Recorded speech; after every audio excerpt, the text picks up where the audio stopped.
démocratisation de la société civile guinéenne. Il a été investi il y a quelques jours devant le président du CNT. Plusieurs défis l'attendent et on va en parler tout à l'heure dans ce journal. Amélioration des pratiques administratives. Plusieurs conseillers de département renforcent leurs capacités.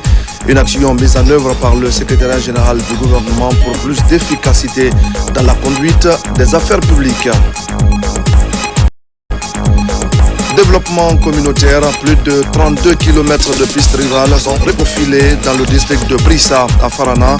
Les populations saluent l'œuvre et remercient le chef de l'État pour ce geste qui leur facilite la mobilité.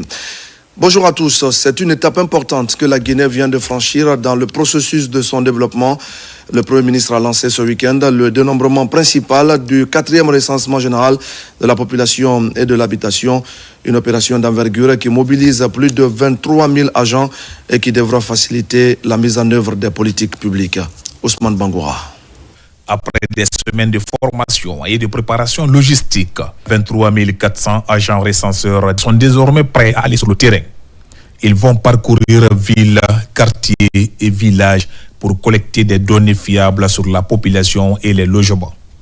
Une opération cruciale pour doter la Guinée d'indicateurs actualisés nécessaires à la planification du développement. Pendant 14 jours, ces agents ont bénéficié d'une formation portant sur plusieurs modules, dont entre autres le dispositif organisationnel de données, la méthodologie du développement principal, le schéma de transfert de données, les outils de collecte, la configuration des appareils et des applications informatiques. La planification basée sur les données fiables est sans doute le meilleur outil public d'aide de prise de décision par les autorités compétentes. Je me dois de rappeler que l'Institut national de la statistique, établissement public à caractère administratif, ne dispose toujours pas de son propre siège. Présents à la cérémonie de lancement, les partenaires techniques et financiers ont réaffirmé leur engagement à accompagner la Guinée dans ce processus. Nous sommes conscients que des défis subsistent, qu'ils soient techniques, logistiques ou liés à l'adhésion des populations.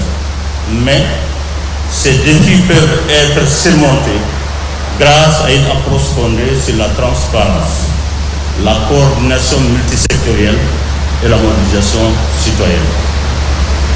Je réitère l'engagement constant du groupe de la Banque mondiale aux côtés de la Guinée pour accompagner ces efforts de développement et de modernisation au bénéfice des populations. Il faut se faire compter pour faire en sorte que nos besoins, nos rêves et notre potentiel soient pris en compte.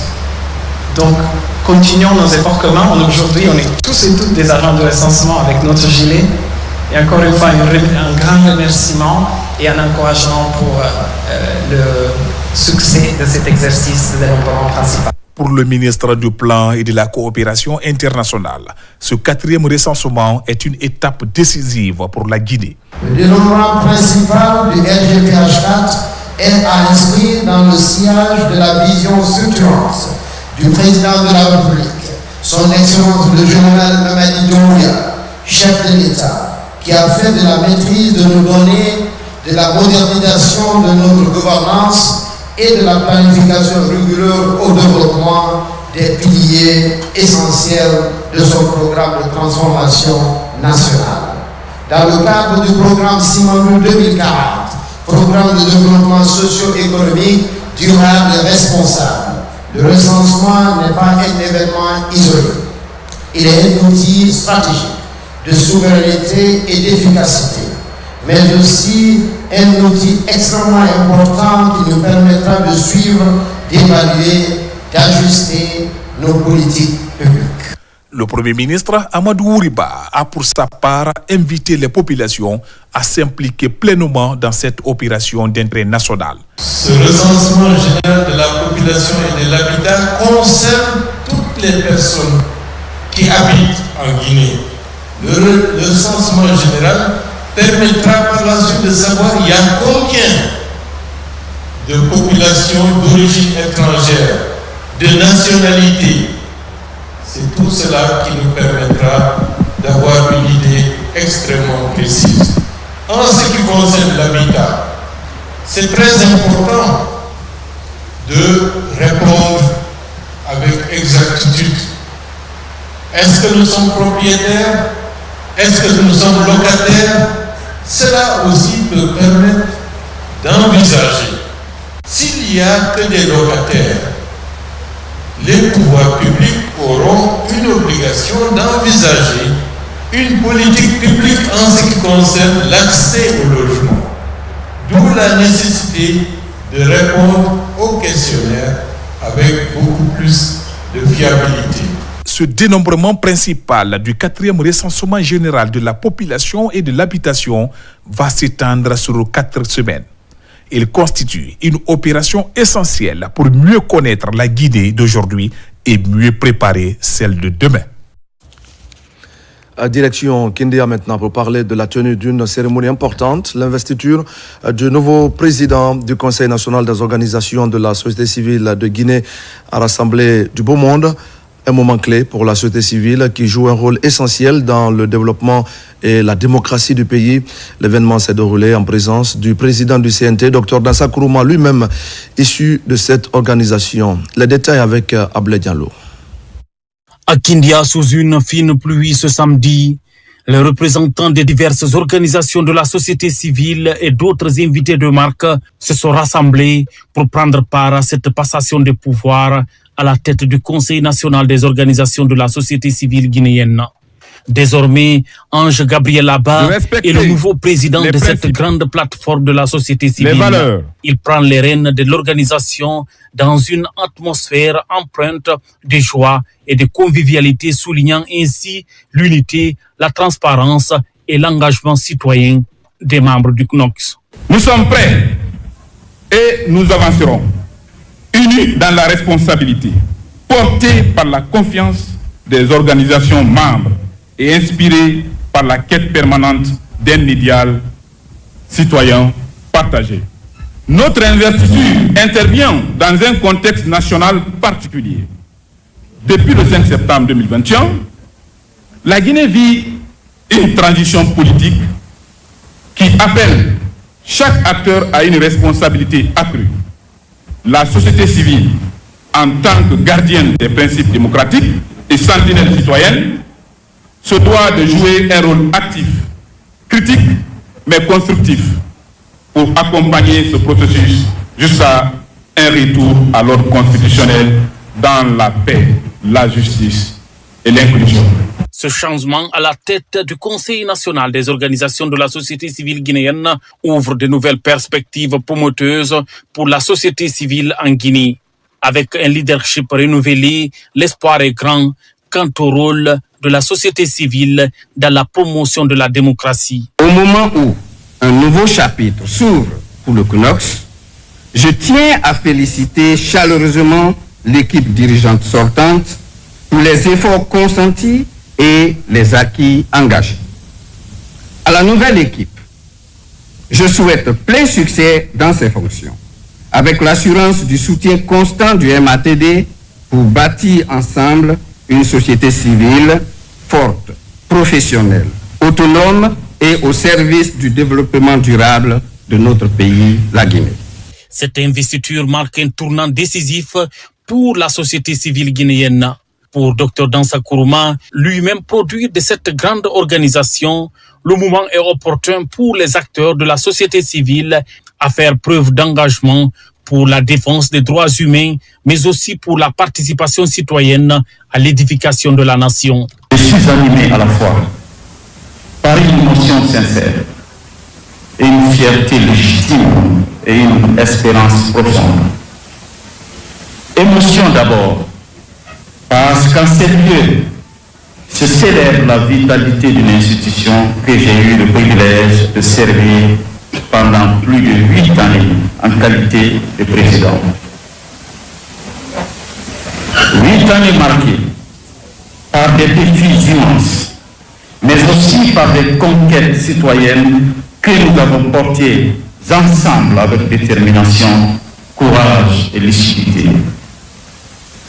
Fierté ensuite, en constatant que le flambeau de la société civile guinéenne est aujourd'hui transmis à une nouvelle équipe dirigeante, élue dans un esprit démocratique et au terme d'un processus inclusif.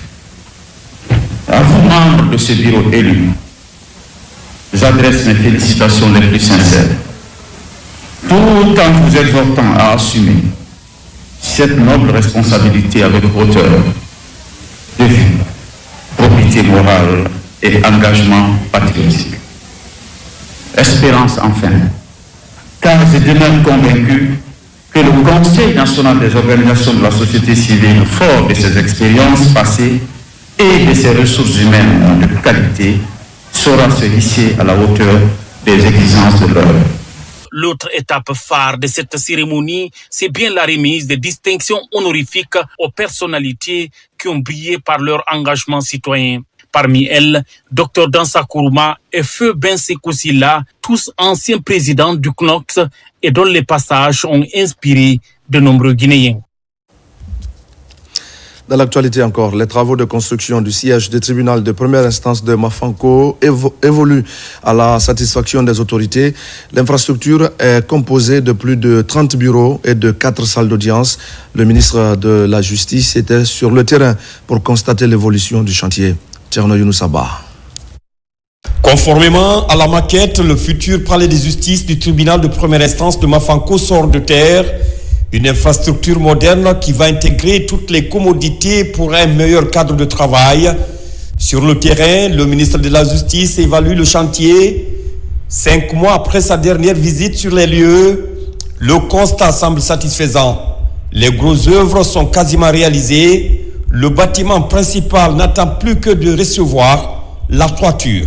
Vous avez vu, nous sommes en train de faire les poteaux décoratifs qui bloquent la pose de la charpente. Donc aujourd'hui, par rapport à l'ancienne visite, il y avait beaucoup de choses qui n'étaient pas faites. Aujourd'hui, vous avez vu constater que vraiment tout ce qui est travaux de maçonnerie sont presque terminés. Dans ce bâtiment à 2 niveaux, il est prévu plusieurs bureaux, 4 salles d'audience, un parking pour les travailleurs et justiciables.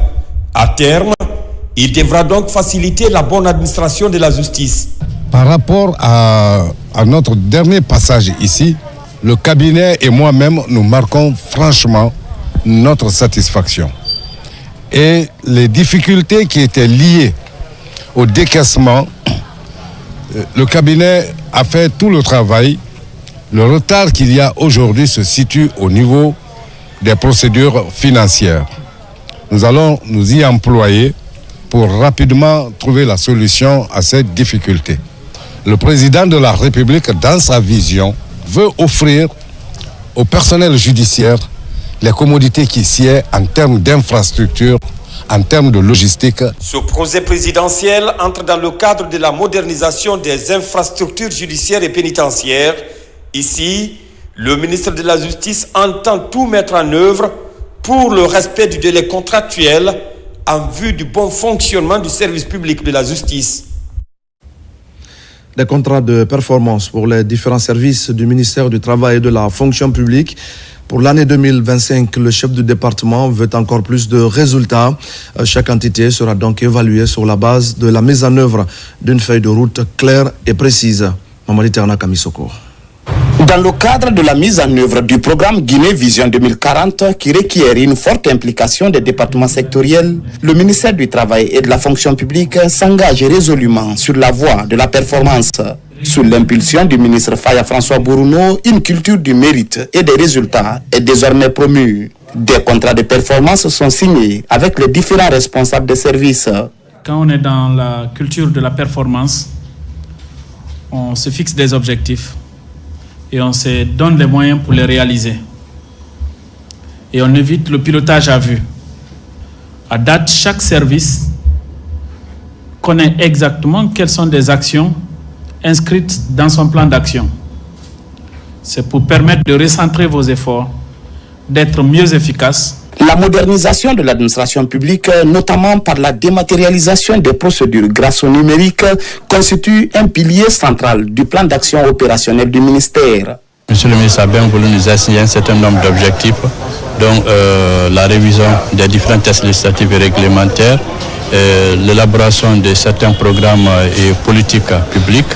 Donc, et heureusement que ces contrats de performance nous orientent, va nous aider à mieux nous organiser, à mieux mettre en place les dispositifs qu'il faut pour atteindre ces différents objectifs. On est dans la transformation digitale. On peut dire aujourd'hui que tout le fichier de la fonction publique aujourd'hui est un fichier commun, géré en même temps par plusieurs départements ministériels. Ceci est une grosse transformation digitale.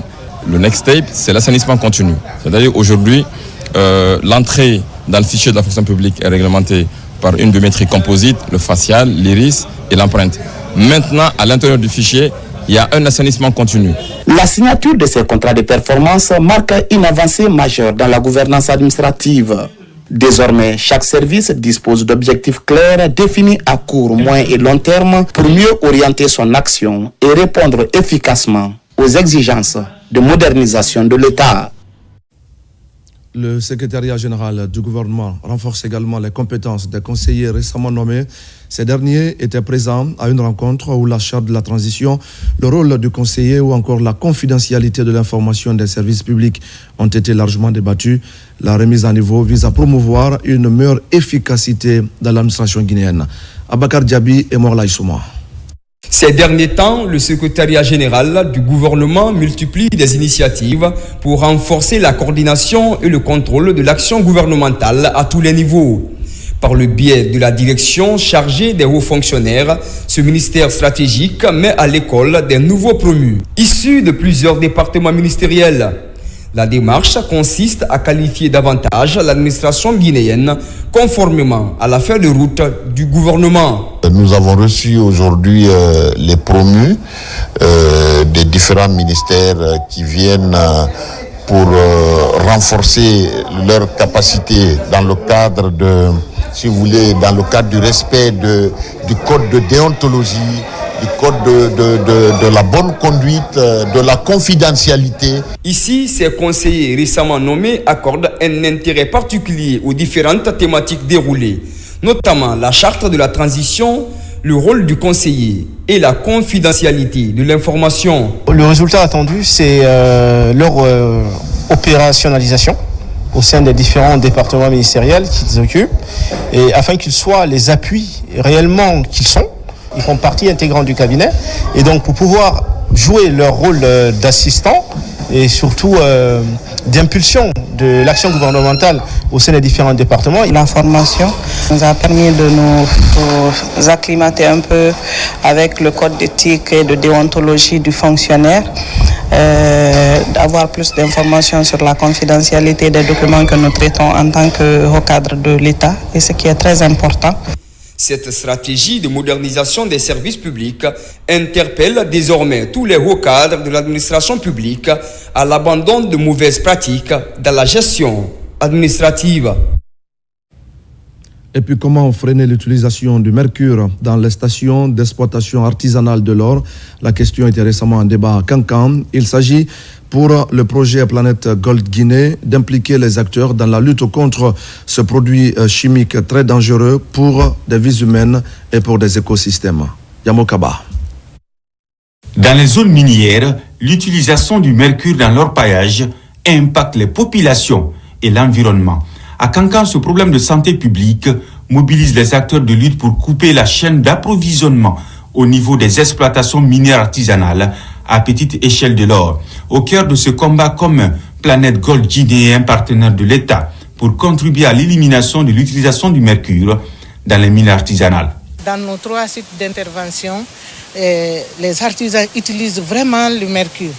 Donc c'est pourquoi Planète Gold a organisé cet atelier de formation pour permettre à tout le monde de connaître quels sont les dangers liés à l'utilisation du mercure. Le mercure est très dangereux et comme nous le savons, et aujourd'hui ça tue à petit feu, et à travers ça on ne peut pas dire, mais il y a beaucoup de nombres qui ont eu des maladies à cause de ce mercure, et souvent on interprète très mal, et tout en disant que peut-être que c'est lié à d'autres choses, mais pourtant c'est les méfaits néfastes de ce mercure-là. Entre engagement et propositions, de belles idées se rejoignent en Abaya pour apporter des mesures décisives. Le rendez-vous intéresse les ministères de la Santé et de l'Environnement pour sauver l'écosystème et la vie humaine.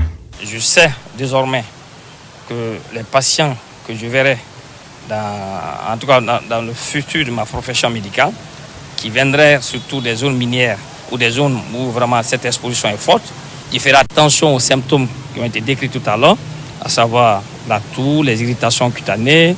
Si nous voulons mettre fin à l'utilisation de mercure, c'est de voir d'abord comment les exploitants se procurent du mercure. Si nous arrivons à couper les chaînes d'approvisionnement, vous allez voir tout à l'heure que vraiment l'utilisation va être minimisée. Prochaine étape, des séances de sensibilisation dans les zones d'intervention du projet pour exposer les signes cliniques de ce produit chimique très dangereux. Avantage, éliminer complètement le mercure pour permettre aux mineurs d'être en bonne santé dans la sécurité afin d'améliorer leurs conditions de vie. La faculté des sciences et techniques de la santé renforce son engagement dans la formation des professionnels et dans la production du savoir scientifique. Les spécialistes développent des stratégies pour lutter contre les effets indésirables des médicaments. C'est un repositionnement qui vise à améliorer davantage la santé des populations guinéennes. Mounir Bari. Comment améliorer la surveillance des effets indésirables des médicaments? La question est prise très au sérieux à la faculté des sciences et techniques de la santé. Les spécialistes du système hospitalo-universitaire s'approprient deux concepts clés, la pharmaco-épidémiologie et la pharmacovigilance. Ça a été vraiment un déclic dans ma tête de suivre cette formation et de voir encore en plus de ce que nous faisons dans nos services, qu'est-ce qu'on pourrait apporter encore de plus. Et au sortir de ce diplôme, on a appris beaucoup. On a appris qu'il faut vraiment signaler tout effet indésirable, non seulement par les patients, les médecins et tout professionnel de santé. Nous produisons le savoir, nous formons les agents et nous le mettons à la disposition de l'État. Et donc, cette première cohorte de praticiens formés en pharmacoépidémiologie, pharmacovigilance est une cohorte extrêmement importante quand on sait quelle est la place qu'occupe la pharmacovigilance dans un système de santé. L'objectif, rassurer les populations sur la sécurité des traitements face aux maladies émergentes. Ces praticiens sont désormais capables de détecter les signaux d'alerte et de notifier les cas à temps. Les recherches cliniques ne sont pas faites que normalement simplement au niveau de la faculté de médecine et de pharmacie. Il y a également au niveau de l'enseignement supérieur où les gens font des essais cliniques et donc pour nous c'est un plus pour savoir comment évaluer les dossiers au niveau de la direction nationale de la pharmacie et du médicament. Les médicaments, une fois qu'ils sont introduits dans le circuit dans nos pays, ne sont plus suffisamment surveillés. Alors, ils peuvent être responsables de beaucoup d'autres problèmes. Et donc, cette formation vise à renforcer les capacités des apprenants sur la surveillance des effets indésirables des médicaments. Cette première cohorte marque une avancée notable tant sur le plan national qu'international. Titulaires des diplômes universitaires spécialisés, ces experts se disent renforcés dans leurs compétences et prêts à mieux intervenir dans les structures de santé. Cette autre question, comment faire face à la menace que représente aujourd'hui la consommation par des jeunes des drogues illicites, notamment la drogue couche? Le constat est alarmant, vous le savez, et les autorités sont de la mobilisation. Les responsables de l'Institut itinérant de formation et de prévention intégrée contre la drogue viennent d'initier une réunion d'urgence à Conakry. Le point avec Sona Sagno. L'actualité en Guinée rappelle la menace grandissante que représente la drogue, notamment le couche, pour la santé publique et la sécurité. Face à cette urgence, le ministère de l'Enseignement supérieur, de la Recherche scientifique et de l'Innovation, à travers l'Institut itinérant de formation et de prévention intégrée contre la drogue et autres conduites addictives, a convoqué une réunion de crise à Conakry. Au regard de la recrudescence des décès liés à la consommation de l'usage de la drogue couche, principalement dans la région du Grand Conakry. Autrement dit, c'est pour un état des lieux de la consommation de drogue, plus spécifiquement la consommation de la drogue couche. L'avenir de chaque nation repose sur sa jeunesse, dont il faut protéger à tout prix. Le gouvernorat de la ville de Conakry et l'ensemble des 13 communes, par ma voix, sont disposés à soutenir et accompagner de telles initiatives dans l'intérêt supérieur de nos populations. Objectif, identifier ensemble les priorités et définir des mesures concrètes pour endiguer le fléau. La communication intergénérationnelle peut jouer un grand rôle, mais ne suffit pas maintenant pour enrayer un fléau qui a un caractère un peu sociétal. Je voudrais vous rassurer de notre volonté à utiliser tous les créneaux possibles en matière et de communication et d'information articulés autour de changements de comportement. Face à cette réalité préoccupante, il est impératif que nous initions nos efforts pour développer des stratégies concertées, efficaces et durables. Cette rencontre a permis de renforcer la synergie entre les acteurs, d'échanger des expertises et de poser des bases d'un plan d'action national adapté aux réalités de terrain. Protection de l'environnement. Les jeunes de Zérékoré se mobilisent contre les ordures et surtout pour la restauration de la source de la rivière Zalitoma. Une initiative citoyenne portée par le mouvement La Forêt d'abord. Ces jeunes souhaitent par ce geste s'investir aux côtés des autorités pour protéger les berges de ce cours d'eau qui a donné son nom à la ville de Zérékoré. Lancé Kamisoko. Située en plein cœur de la ville de Zérékoré, la source de Zalitoma, autrefois lieu symbolique et mythique, souffre aujourd'hui des effets néfastes de l'homme sur la nature. Pour lui redonner toute sa splendeur, le mouvement La Forêt d'abord, en collaboration avec la Fédération Loini, mobilise les braves valides pour la restauration et l'assainissement du site. Pour aider le président Mamadou Doumbouya aujourd'hui, il faut travailler. Il faut aller sur le terrain, travailler et permettre au président Mamadou Doumbouya d'avoir des résultats très concrets. C'est ce qu'il nous demande. Pour la promotion de la paix, il faut mobiliser la jeunesse à la culture, et au développement et à la solidarité. C'est pourquoi ainsi aujourd'hui, nous avons regroupé tous les groupements, les associations des jeunes, pour qu'enfin mettre en valeur notre source Jali qui est aujourd'hui là. Pour la pérennisation des acquis, plusieurs activités sont planifiées grâce au concours des fils ressortissants de la forêt. Il y a la jeunesse qui est en train vraiment de défricher aujourd'hui et demain, ça serait le tour de l'irrigation. Et de l'irrigation en même temps le reboisement. Parce que quand vous voyez, les années passées, on a planté certains bois ici et il y a des parties qui restent qui ne sont pas encore reboisées. Il faut reboiser et nous allons passer par le ministère de l'Environnement et du Développement durable pour pouvoir appuyer ces reboisements. Cette mobilisation en faveur de l'environnement bénéficie de la main forte du parrain de ces mouvements de soutien au général Mamadi Doumbouya à travers la remise de matériel d'assainissement et d'engins roulants aux acteurs de terrain. Développement communautaire encore, cette fois dans le district de Brissa, relevant de la commune urbaine de Farana. Plus de 32 km de pistes rurales sont reprofilées, le tout assorti d'un centre de santé moderne. Pour saluer cet appui et remercier le chef de l'État, les villages de la localité ont réservé un accueil chaleureux à la délégation qui accompagne le porteur de ce projet, Ibrahima Oulem Fofana. Dans le 140, l'ambiance était à la fête.